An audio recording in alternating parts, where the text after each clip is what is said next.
Pemirsa, puluhan bangunan semi permanen di kawasan Tanjung Duren, Jakarta Barat dini hari tadi ludes terbakar. Orang yang membakar sampah sembarangan dan konsleting listrik diduga sebagai penyebab kebakaran.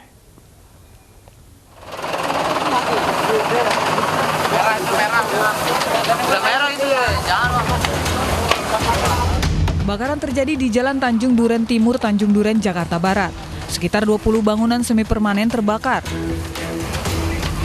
Angin kencang dan material bangunan yang mudah terbakar membuat kobaran api sulit dipadamkan.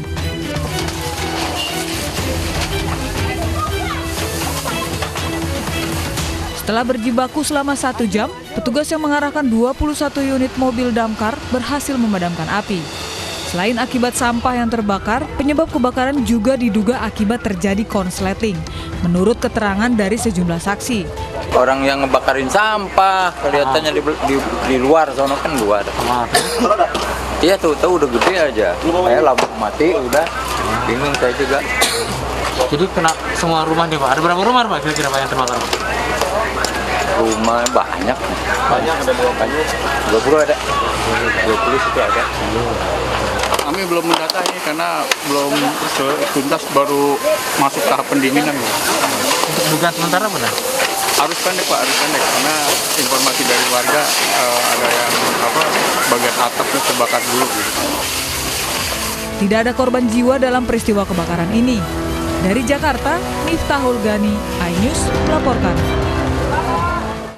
Selain di Jakarta, kebakaran juga menghanguskan puluhan rumah di Balikpapan, Kalimantan Timur. 3 petugas damkar terluka dalam peristiwa kebakaran ini.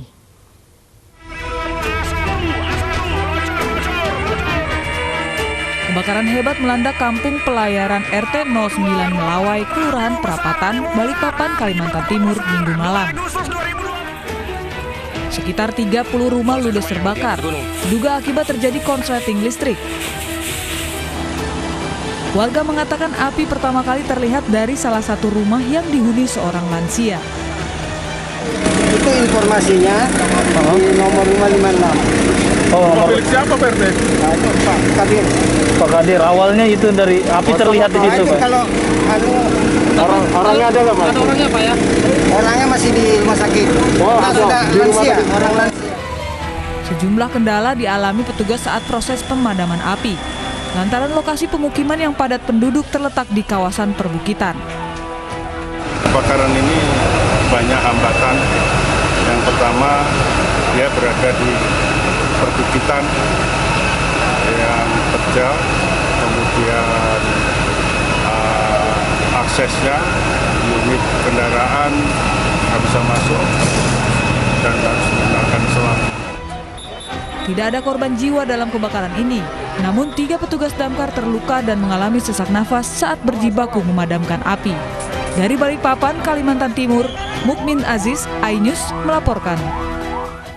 Sebuah minibus menabrak pagar rumah warga di Kota Pematang Siantar, Sumatera Utara. Insiden ini diduga terjadi akibat sopir minibus mengantuk.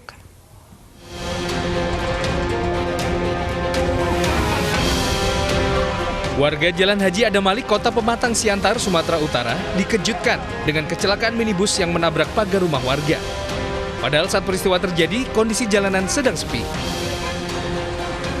Diduga sopir minibus mengemudi dalam keadaan mengantuk. Beruntung pengemudi selamat dan hanya mengalami luka di bagian kepala karena terjepit kemudi. Korban langsung dilarikan ke rumah sakit terdekat untuk mendapat perawatan medis. Akibat kecelakaan tunggal ini, situasi lalu lintas sempat macet karena banyaknya warga yang ingin melihat kejadian. Dari Pematang Siantar, Sumatera Utara, Dharma Setiawan, iNews melaporkan.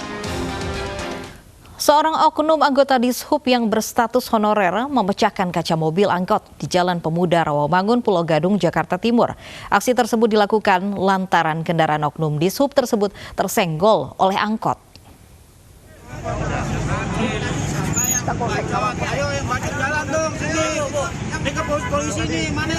Mikrolet 02 jurusan Pulau Gadung, Kampung Melayu terjadi karena kendaraan oknum Dishub tersenggol angkot.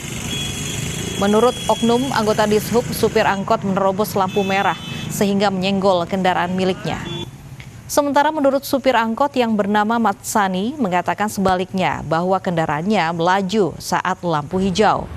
Pertikaian antara oknum Dishub dan sopir angkot ini akhirnya diselesaikan secara damai di Polsek Pulo Gadung.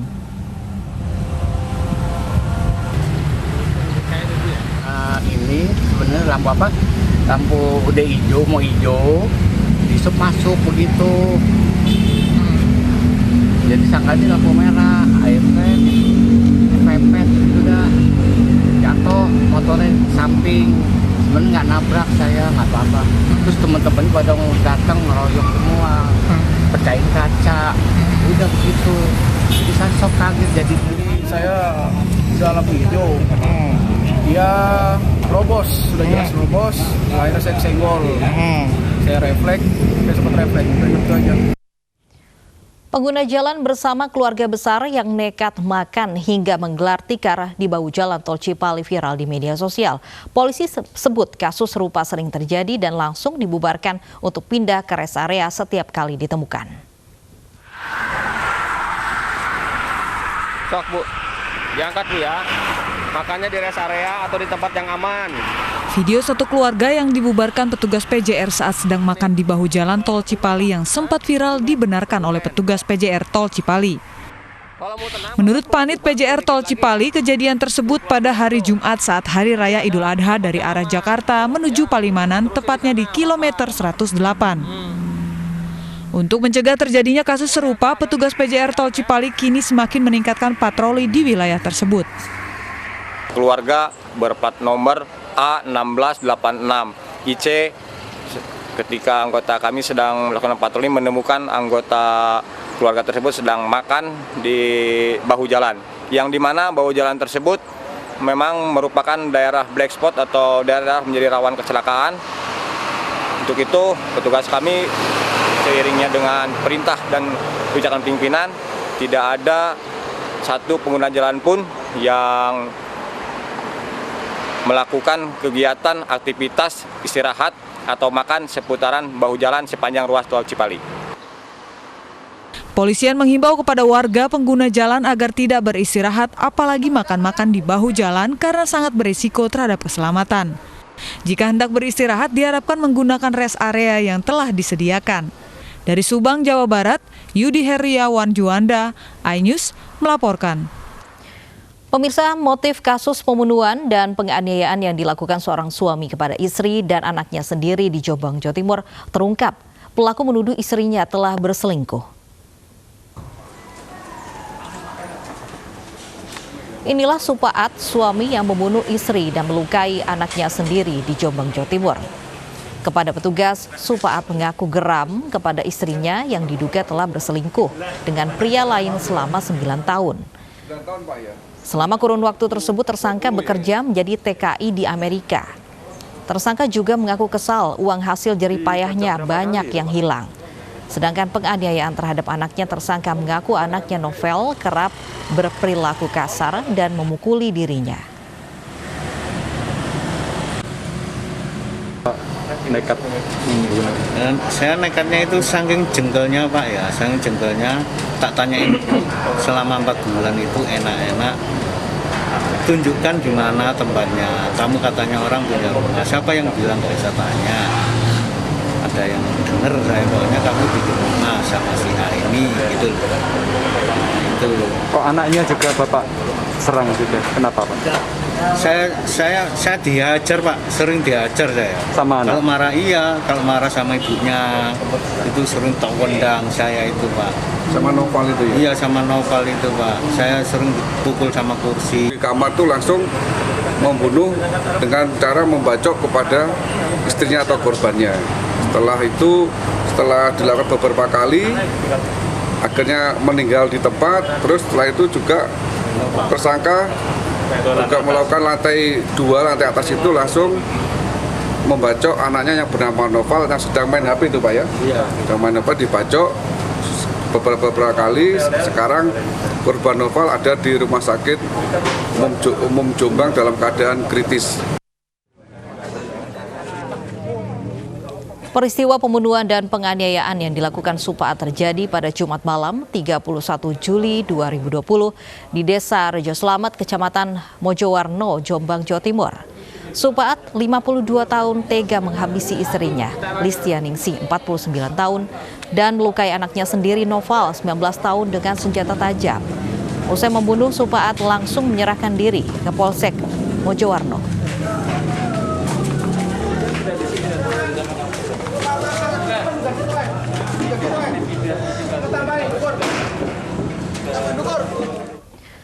Pemirsa, seorang bocah menjadi korban begal di Palembang, Sumatera Selatan. Aksi begal yang terjadi di depan rumah korban ini terekam CCTV.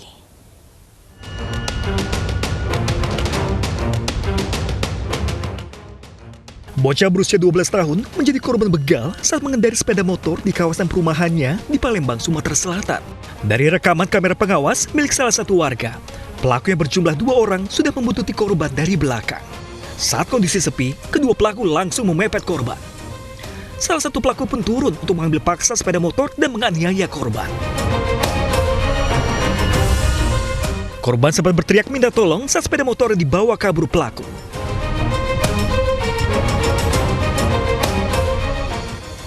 Aksi begal ini terbilang nekat, pasalnya terjadi tepat di depan rumah korban di perumahan Talang Kelapa. Polisi yang mendatangi lokasi memintai keterangan saksi serta melihat rekaman kamera pengawas.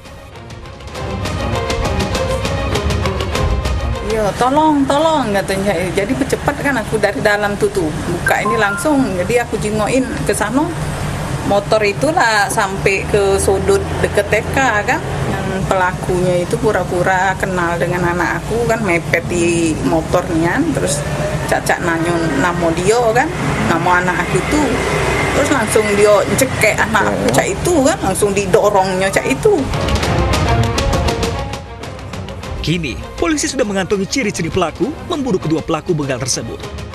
Dari Palembang, Sumatera Selatan, Firdaus, iNews melaporkan. Penerapan sistem ganjil genap bagi kendaraan roda 4 yang mulai diberlakukan hari ini berdampak pada moda transportasi lain. Penumpukan penumpang terjadi di stasiun Bekasi, Jawa Barat karena warga yang biasa menggunakan kendaraan roda 4 beralih menggunakan KRL komuter lain. Penumpukan penumpang di stasiun Bekasi, Jawa Barat terlihat sejak Senin pagi, bahkan antrian penumpang ini mencapai ratusan meter.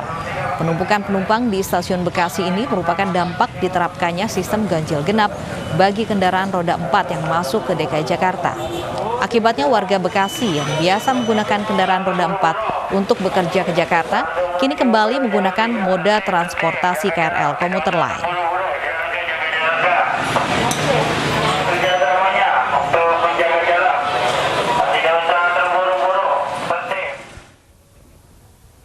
Sementara PT Transportasi Jakarta menambah 155 armada di 10 ruas koridor bus rapid transit yang saling bersinggungan dengan ganjil genap. Penambahan dilakukan untuk memastikan terjaganya kapasitas maksimum sesuai protokol pencegahan COVID-19.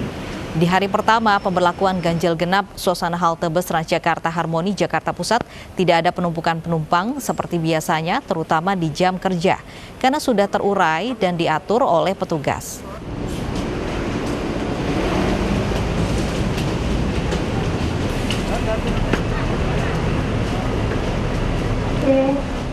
Sosialisasi penerapan ganjil genap kembali dilakukan di sejumlah ruas jalan ibu kota. Sayangnya banyak pengendara roda 4 yang keberatan dengan aturan tersebut lantaran takut terpapar COVID-19 jika penumpang kendaraan umum.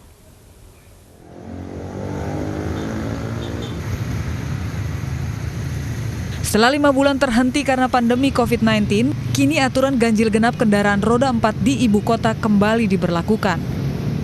Meski baru sebatas sosialisasi, namun petugas tetap memberhentikan sejumlah kendaraan roda 4 yang berplat nomor tidak sesuai tanggal hari ini. Namun sejumlah pengendara keberatan dengan penerapan ganjil genap saat ini, karena takut terpapar COVID-19 jika harus menggunakan kendaraan umum. Sebenarnya dalam sikon sekarang ini kan COVID-nya masih naik tuh. Sebenarnya kurang setuju Pak. Tapi tidak tahu kebijakan Pemda, kita nggak tahu lihatnya dari sisi mana gitu loh. Karena jujur kita warga takut juga naik ke angkutan umum.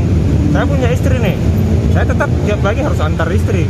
Karena pertimbangannya naik angkutan umum kan terlalu mendesak gitu loh. Jadi sebenarnya kalau dari sisi masyarakat kurang setuju juga sih Pak. Saya sebenarnya agak kurang setuju sih, karena kan sekarang lagi pandemi nih.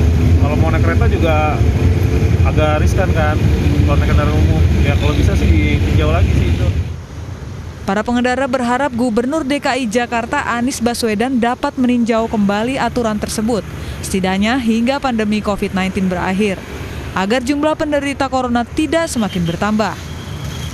Dari Jakarta, Rani Sanjaya, iNews melaporkan.